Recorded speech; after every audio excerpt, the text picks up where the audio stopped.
Jared Polin, Photo.com, and this is your photo news fix. On the road again. From Dallas, Texas, because I'm on the road, which means I'm reading off my laptop, so cut me some slack. First up, have you ever seen so much Canon gear in one place? Why, yes, I have, in my secret fun-to-photographer storage facility, though it's not even close to what photographer Jeff Cable showed us off at the Milan Olympics when he stopped by one of 4 Canon CPS locations at the Olympic Games. Now, talk about millions upon millions of dollars worth of gear, because this is actually...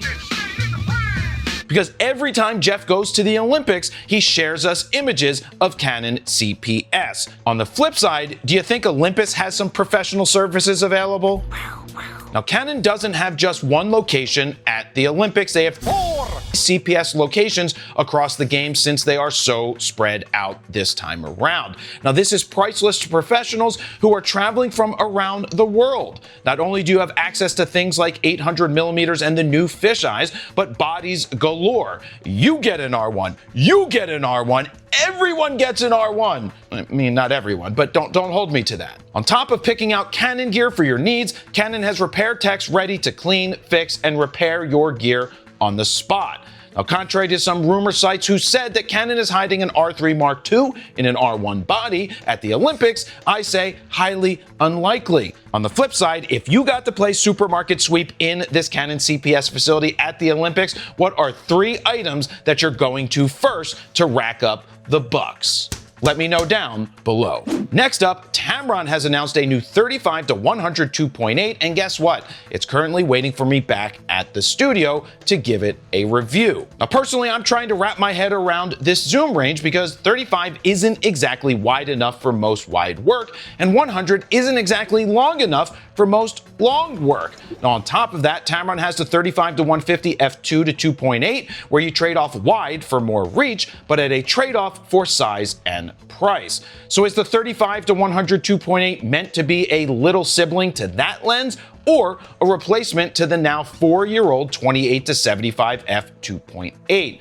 Now, I'm gonna say right now that I don't think it's a replacement to the latter, as that's a staple, affordable 2.8 option for people on a budget. Now, I actually think it could be a shot at Sigma, who has a 28 to 105 2.8, except for the fact that it comes in at $1,650, and this Tamron comes in at $899 for the Sony E-mount version and $929 for the Nikon Z-mount version. Now, why the difference between Sony and Nikon when it comes to price, you may ask? Well, I'm going to go out on a limb here and say that it's a Nikon Z-mount tax or something along those lines.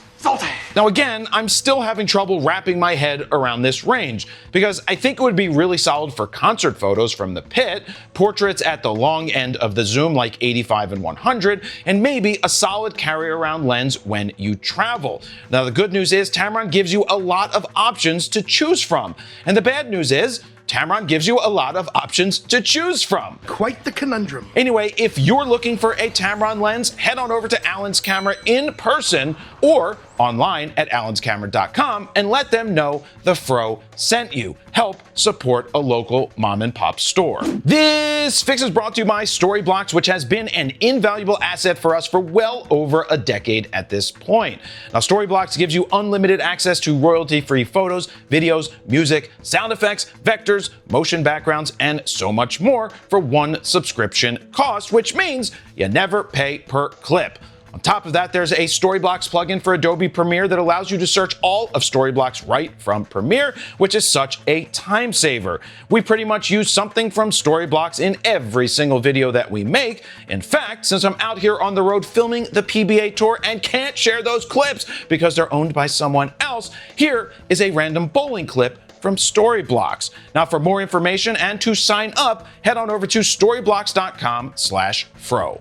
And finally, Sony Alpha Rumors has dropped what could be, and I say could in parentheses, be some specs for a forthcoming FX3 II or the A7S4, which I think is a dead line, by the way, the S line, not the FX line, because people do love that FX line. The line was broken years ago. The rumor kicks off by saying there might be a new 16 megapixel partially stacked sensor that might end up in those new cameras. They claim it could give you near 5K recording, 240 frames per second readout, active stabilization, HDR video, and 2 PDAF autofocus, which is similar to what is in the A7 IV. And I can attest to how good that is for stills because I used it on Safari and it was fantastic autofocus. Now, I know a lot of Sony shooters are waiting for the next low light video shooting powerhouse with updated features this time to match or beat the competition. Just like I say about all rumors that Sony Alpha Rumors shares, they could be completely made up or confirmed tomorrow, or maybe in a matter of minutes if I get a random phone call, or maybe it's 8 months or never. So, lots of wiggle room? Yes. Now, are you waiting for an FX3? Let me know down below. And thank you guys very much for bearing with me as I do this photo news fix from my hotel room in Dallas, Texas. I thank you guys very much for watching. Jared, PolinPhotoNewsPhoto.com. See ya.